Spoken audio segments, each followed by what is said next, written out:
الحمد لله رب العالمين والصلاة والسلام على سيد المرسلين أما بعد فأعوذ بالله من الشيطان الرجيم بسم الله الرحمن الرحيم قال الله تبارك وتعالى في القرآن المجيد وأقيموا الصلاة وآتوا الزكاة وما تقدموا لأنفسكم من خير تجدوه عند الله ان اللہ بما تعملون بصیر صدق اللہ العظیم۔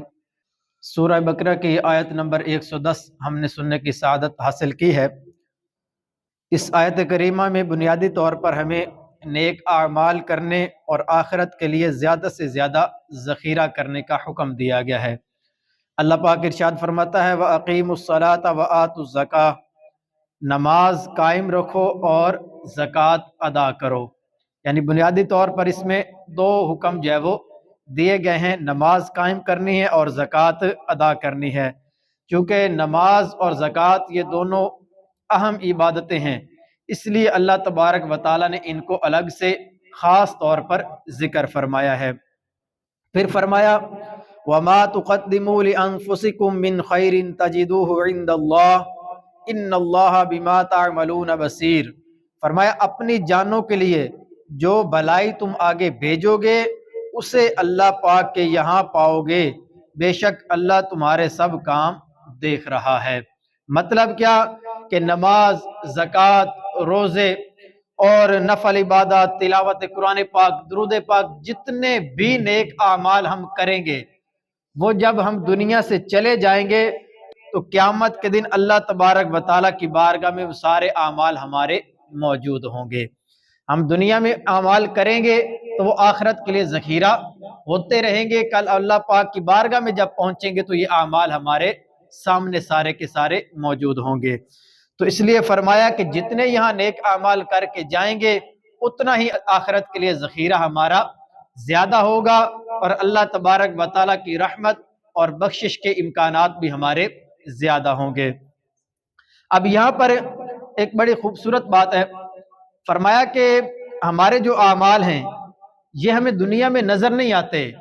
ظاہر سی بات ہے کوئی بندہ نماز ادا کرتا ہے، اب وہ بندہ نماز ادا کرتا ہوا تو نظر آتا ہے لیکن ہمیں نماز تو نظر نہیں نہ آتی۔ تو فرمایا ہم اعمال کرتے ہیں، اللہ تبارک و تعالیٰ کے پاس وہ اعمال ذخیرہ ہو جاتے ہیں۔ اسی طرح ہم کسی کو نماز پڑھتا ہوا دیکھتے ہیں، وہ رکوع کرتا ہے، سجدہ کرتا ہے، اتحیات پڑھتا ہے، سارے افعال نماز کے کرتا ہے لیکن ہمیں وہ نماز نظر نہیں آتی۔ لیکن کمال یہ ہے کہ جب ہم یہ نیکی کر لیتے ہیں تو ہماری نیکی کو ایک خوبصورت شکل عطا کر دی جاتی ہے۔ اور ہوتا کیا ہے؟ فرمایا کہ اسی خوبصورت شکل میں ہمارے اعمال اللہ تبارک و تعالیٰ کے حضور حاضر ہوں گے اور قیامت کے دن بھی ہمارے نیک اعمال ہمیں خوبصورت شکل کے اندر ملیں گے۔ جب ہم نیک عمل کر لیتے ہیں، نماز ادا کر دی تو اللہ تبارک و تعالیٰ اس نیک کام کو، ہمارے اس اچھے عمل کو ایک خوبصورت شکل عطا فرما دیتا ہے اور انہی خوبصورت جو ہے وہ صورتوں کے اندر ہمارے اعمال کل اللہ تبارک و تعالیٰ کی بارگاہ میں بھی پیش ہوں گے۔ نبی کریم صلی اللہ تعالیٰ علیہ وسلم ارشاد فرماتے ہیں، فرمایا جو نمازیں اپنے وقت میں ادا کرے، نماز کے لیے اچھی طرح وضو کرے، اس کے قیام، خشوع، رکوع اور سجدے پورے ادا کرے تو اس کی نماز سفید اور روشن ہو کر یہ کہتی ہوئی نکلتی ہے اللہ پاک تیری حفاظت فرمائے جس طرح تو نے میری حفاظت کی ہے۔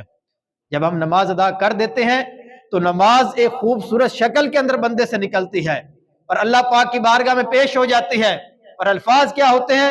نبی کریم علیہ السلام فرماتے ہیں نماز کہتی ہے اللہ پاک تیری حفاظت فرمائے جس طرح تو نے میری حفاظت کی ہے۔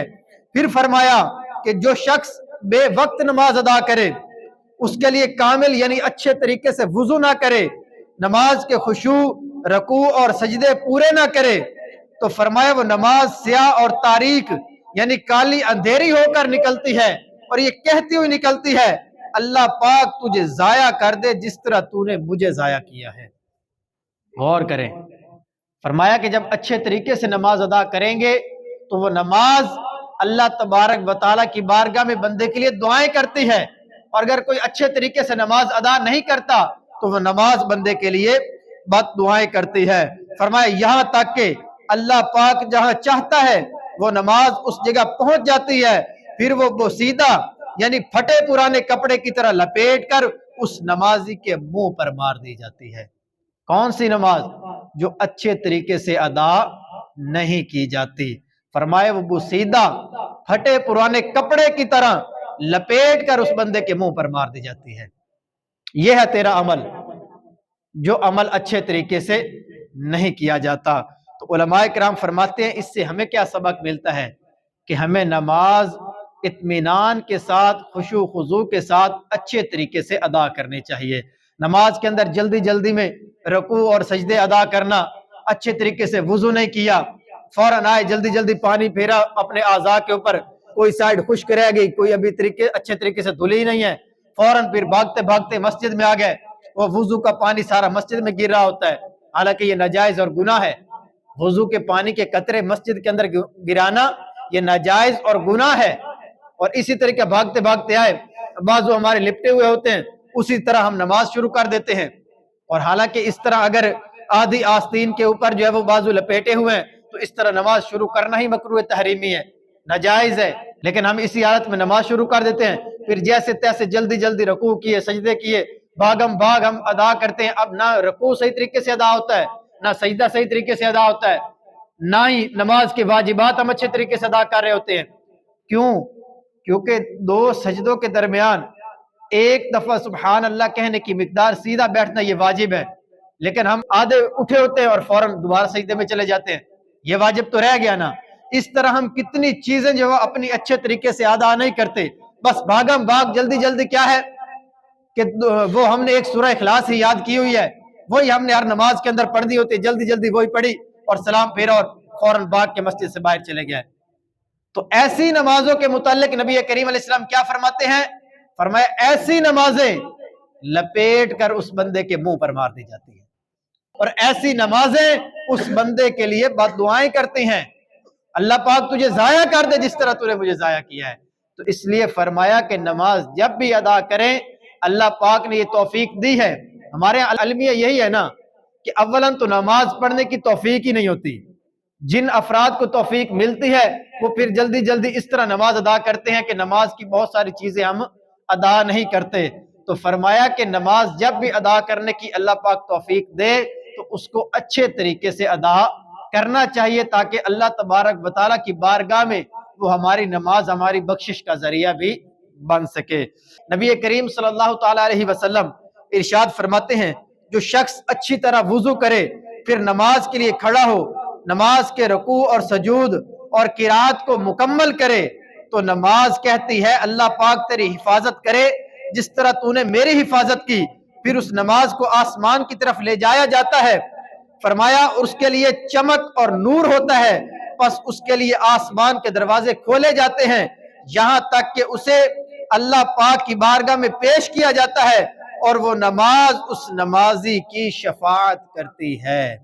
اللہ تبارک و تعالیٰ کی بارگاہ میں اس نمازی کے لیے نماز سفارش کرے گی، باری تعالیٰ اس نے مجھے اچھے طریقے سے ادا کیا ہے، اللہ تبارک و تعالیٰ نماز کی شفاعت کرنے کی وجہ سے اس بندے کی بخشش فرما دیتا ہے۔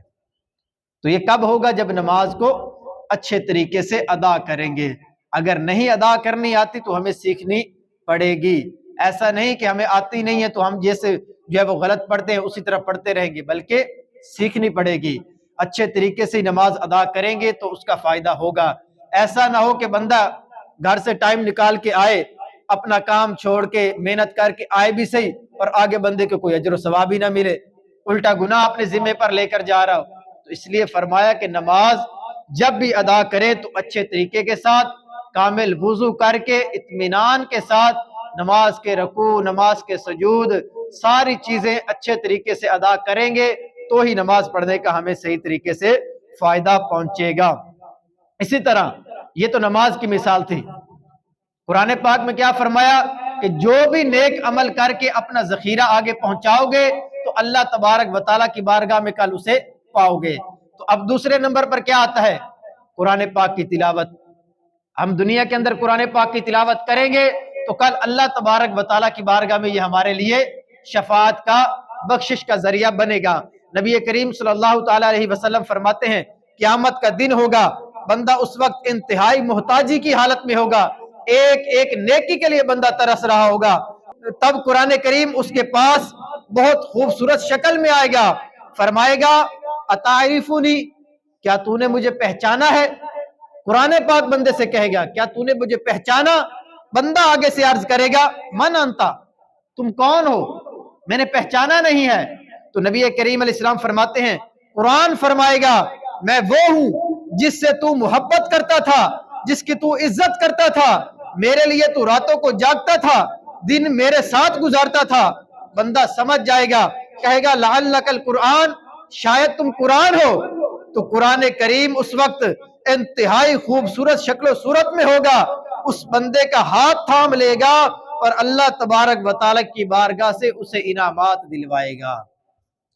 جب قرآن پاک کی تلاوت کریں گے نا، قرآن پاک کو اپنے سینے سے لگا کر رکھیں گے۔ سینے سے لگا کر رکھنے سے کیا مراد ہے کہ ایک تو ہے نا کہ ہم نے قرآن پاک اٹھایا، ادب کے ساتھ سینے سے لگایا، واپس رکھ دیا۔ یہاں سینے سے لگانے سے مراد یہ ہے کہ ہم قرآن پاک کا ادب احترام کرنے کے ساتھ ساتھ اس کی تلاوت بھی کیا کریں، اس کے اندر اللہ تبارک و تعالیٰ نے جو حکم ارشاد فرمائے ان کو پڑھیں، ان کو سمجھنے کی کوشش کریں۔ فرمایا جب بندہ تلاوت کرتا ہوگا دنیا کے اندر تو کل قیامت کے دن قرآن پاک خوبصورت شکل و صورت کے اندر اس بندے کے سامنے آئے گا، اس کا ہاتھ تھام کر اللہ تبارک و تعالیٰ کی بارگاہ میں سے لے جائے گا اور وہاں سے انعامات دلوائے گا۔ تو اس لیے جو بھی آج نیک عمل کریں گے وہ ضائع نہیں ہوتا، وہ آخرت کے لیے ذخیرہ ہو جاتا ہے۔ تو یہ قرآن پاک کی برکتیں ہمیں کیسے ملیں گی؟ جب ہم اس کی تلاوت کریں گے، جب ہم اس کے حقوق ادا کریں گے۔ نبی کریم علیہ الصلوۃ والسلام حدیث پاک میں فرماتے ہیں، فرمایا جو بندہ دن اور رات میں قرآن کریم کی تلاوت کرتا ہے، قرآن کریم کے حلال کو حلال اور حرام کو حرام جانتا ہے، اللہ پاک فرشتوں کو اس کا رفیق یعنی ساتھی بنا دیتا ہے۔ جب قیامت کا دن ہوگا قرآن کریم اس بندے کے لیے اللہ پاک کی بارگاہ میں دلائل دے گا۔ قرآن کہے گا اے رب کریم، ہر شخص دنیا میں اپنے کام کی اجرت لیتا تھا مگر فلاں شخص وہ دن اور رات میں میری تلاوت کرتا تھا، میرے حلال کو حلال اور حرام کو حرام جانتا تھا، یا رب آج اسے اجر عطا فرما۔ فرمایا قرآن کریم کی عرض پر اس بندے کو تاج شاہی اور کرامت کا لباس پہنایا جائے گا۔ نبی کریم علیہ السلام فرماتے ہیں پھر اللہ تبارک و تعالیٰ قرآن سے فرمائے گا حل ردیتا، اے قرآن اب تو راضی ہے؟ تیری تلاوت کرنے والے کو تاج شاہی پہنا دیا گیا ہے، اسے کرامت کا عزت کا لباس پہنا دیا گیا، اب تو راضی ہے؟ قرآن کریم اللہ پاک کی بارگاہ میں عرض کرے گا باری تعالیٰ اسے اس سے بھی افضل اجر عطا فرما۔ تاج شاہی پہنا دیا گیا، عزت والا لباس قیامت کے دن پہنا دیا گیا، قرآن پھر بھی عرض کرے گا باری تعالیٰ اس سے بھی افضل اجر عطا فرما۔ فرمایا پھر کیا ہوگا؟ اب اس بندے کو بادشاہت اور جنت عطا کر دی جائے گی۔ پھر قرآن سے کہا جائے گا حل ردیتا، اے قرآن کیا اب تو راضی ہے؟ تو قرآن کریم عرض کرے گا ہاں یا رب میں اب راضی ہوں۔ یہ ہے تلاوت قرآن کرنے کی فضیلت۔ قرآن اپنے پڑھنے والے کو تنہا نہیں چھوڑتا، قرآن نے پاک کل قیامت کے دن تلاوت کرنے والے کی اللہ پاک کی بارگاہ میں سفارش کر کے اسے جنت کے اندر داخلہ دلوائے گا۔ تو قرآن پاک کی تلاوت کو اپنا معمول بنائیں، روزانہ جتنا آسانی کے ساتھ ہو سکے، تھوڑا سا ہی زیادہ لیکن روزانہ اپنا تلاوت قرآن کا معمول بنائیں۔ ہو سکے تو 3 آیات اس طرح تلاوت کریں کہ ساتھ ان کا ترجمہ پڑھیں، ساتھ ان کی تفسیر پڑھیں، یہ سمجھیں کہ اللہ تبارک و تعالیٰ نے اس آیت کے اندر، ان آیات کے اندر ہمارے لیے کیا حکم ارشاد فرمایا ہے، یہ جو خزانہ ہمیں عطا کیا گیا ہے اس میں ہمارے لیے کیا کیا جو ہے وہ اللہ تبارک و تعالیٰ نے راز رکھے ہیں۔ یہ کب پتہ چلیں گے؟ جب ہم قرآن پاک کا ترجمہ پڑھیں گے، تفسیر پڑھیں گے۔ اور آپ کے لیے تو یہ خوش نصیبی کی بات ہے کہ آپ کی مسجد کے اندر روزانہ درس قرآن دیا جاتا ہے، قرآن پاک کا صحیح معنی اور مفہوم سمجھانے کی کوشش کی جاتی ہے۔ تو اگر خود نہیں تلاوت کر سکتے تو کم از کم فجر کے بعد اسی درس قرآن میں شرکت کر لیں، کوئی زیادہ ٹائم نہیں لگتا، زیادہ سے زیادہ 8 سے 10 منٹ بس، اس سے اوپر شاید ہی کبھی ٹائم لگا ہو۔ 2 آیات 3 آیات کوشش کی جاتی ہے ان کا ترجمہ آپ کو بتایا جائے، اس کی تفسیر بتائی جائے جو اچھی اور اتھینٹک تفسیر ہے کہ اللہ تبارک و تعالیٰ نے ان آیات کے اندر ہمارے لیے کیا حکم ارشاد فرمایا ہے۔ لیکن ہمارا اصل میں المیہ یہ ہے، نہ ہم خود تلاوت کرتے ہیں، نہ خود ترجمہ اور تفسیر پڑھتے ہیں، اور ہمیں موقع بھی ملتا ہم اس کو سننے کی کوشش بھی نہیں کرتے۔ پھر جب ایسا نہیں کرتے تو یہ ساری عزتیں، یہ ساری چیزیں ہمیں کل قیامت کے دن کیسے ملے گی؟ یہ تاج شاہی تو اسی کو پہنایا جائے گا نا جس کی سفارش قرآن پاک کرے گا۔ اور قرآن پاک کس کی سفارش کرے گا؟ جو قرآن پاک کی تلاوت کرتا ہوگا، جو قرآن پاک کے حلال کو حلال جانتا ہوگا، حرام کو حرام جانتا ہوگا، اس کی سفارش قرآن کرے گا۔ تو ہم پڑھ کے جائیں گے تو یہ ہماری سفارش ہوگی نا۔ اسی طرح حضرت عمر بن قیس رحمۃ اللہ علیہ فرماتے ہیں، مسلمان جب اپنی قبر سے نکلے گا تو اس کا عمل خوبصورت شکل اور بہترین خوشبو کی صورت میں اس کا استقبال کرے گا اور اس سے پوچھے گا تم مجھے پہچانتے ہو؟ بندہ کہے گا تم بہت خوبصورت ہو، خوشبودار بھی ہو، مگر میں تمہیں پہچانتا نہیں ہوں۔ فرمایا کہ اس کا اچھا عمل کہے گا دنیا میں تم بھی اسی طرح تھے، تمہاری خوشبو یعنی تمہارا کردار، تمہارے اعمال، تمہاری سیرت پیاری تھی، میں تمہارا نیک عمل ہوں، جب تک تم دنیا میں رہے میں تم پر سوار رہا۔ مطلب کیا کہ میں تمہاری خواہشات سے رو کر تمہیں نیکیوں میں مصروف رکھتا رہا، آج تم میرے اوپر سوار ہو جاؤ۔ یہ کون کہے گا؟ یہ بندے کا نیک عمل کہے گا۔ کب؟ جب بندہ قبر سے نکلے گا۔ اگر نیک اعمال کیے ہوں گے تو ہمارا استقبال کریں گے نا۔ فرمایا نیک عمل کیے ہوں گے تو جب بندہ قبر سے نکل کر میدان محشر کی طرف جا رہا ہوگا تو اس کے نیک اعمال خوبصورت شکل و صورت کے اندر خوشبو والے بن کر اس کا استقبال کریں گے، اور بندے کو جو ہے وہ خوشخبریاں سنائیں گے اور کہیں گے آج ہمارے اوپر سوار ہو جاؤ۔ تو جب بندہ اپنے نیک اعمال پر سوار ہو جائے گا تو اس کا ٹھکانہ جنت بن جائے گا۔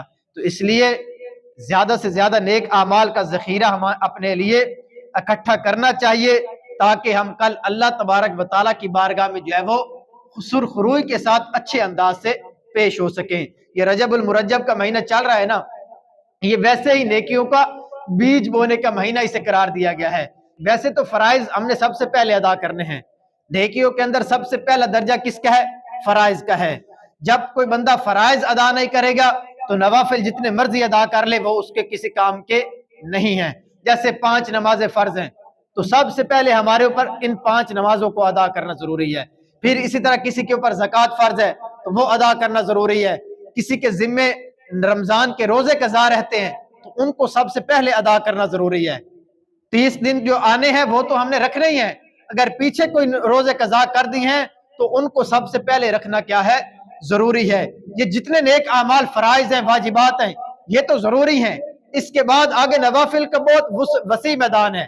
بندہ جتنے زیادہ نیک اعمال نوافل کرتا جائے گا اللہ تبارک و تعالیٰ کا قرب اتنا ہی اسے حاصل ہوتا جائے گا۔ حدیث قدسی میں اللہ پاک نے کیا ارشاد فرمایا؟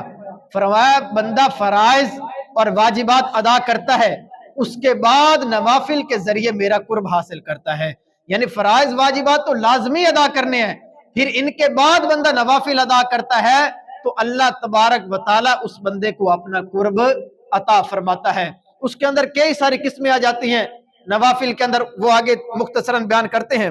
سب سے پہلے ہم نیک اعمال کی اگر فہرست دیکھیں تو تلاوت قرآن ہے، اسی طرح ذکر اذکار ہے اور دیگر نیک اعمال ہیں۔ جب ہم دنیا میں یہ نیک اعمال کریں گے تو کل قیامت کے دن بھی ہمیں ان کا اجر و ثواب ملے گا۔ کسی نے بڑی پیاری مثال لکھی ہے، فرمایا کہ بچہ سکول جاتا ہے، محنت کرتا ہے، اپنی کلاسیں جو ہے وہ پڑھتا ہے، پاس کر کے پھر آخر کے اندر اسے ڈگری دی جاتی ہے۔ اگر کوئی بندہ سکول ہی نہ جائے اور کہے کہ مجھے بی اے کی ایم اے کی ڈگری دے دی جائے تو وہ کسی صورت میں اسے نہیں ملتی۔ فرمایا اسی مثال سے ہمیں نیک اعمال کو سمجھنا چاہیے کہ آج اگر ہم نیک عمل کریں گے تو کل اللہ تبارک و تعالی ہمیں جنت کے درجے عطا فرمائے گا۔ اگر نیک اعمال نہیں کریں گے اور یہ امید لگا کر رکھیں گے کہ ہمیں جنت مل جائے گی تو ایسے بندے کے بارے میں حدیث پاک میں بیان فرمایا گیا، فرمایا جو اپنی خواہشات کے پیچھے چلتا رہے اور جنت کی تمنا رکھے تو وہ بے وقوف شخص ہے۔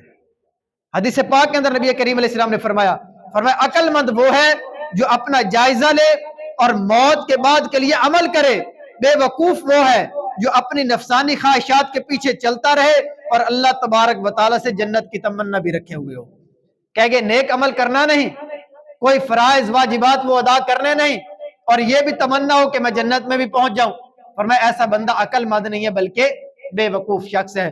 بڑی پیاری مثال علماء نے لکھی ہے، فرمایا کہ جو بندہ گناہ کے کاموں میں مصروف رہے اور ساتھ جنت کی تمنا بھی کرے تو وہ ایسے ہی ہے جیسے خشکی پر کوئی کشتی چلانے کی تمنا رکھتا ہو۔ اب ظاہر سی بات ہے خشکی پر تو کشتی نہیں نہ چلتی، تو اس لیے فرمایا کہ اسی طرح نیک عمل کیے بغیر جنت کی تمنا رکھنا یہ ایسے ہی ہے کہ بندہ کہے کہ میں خشکی پر کشتی چلا لوں۔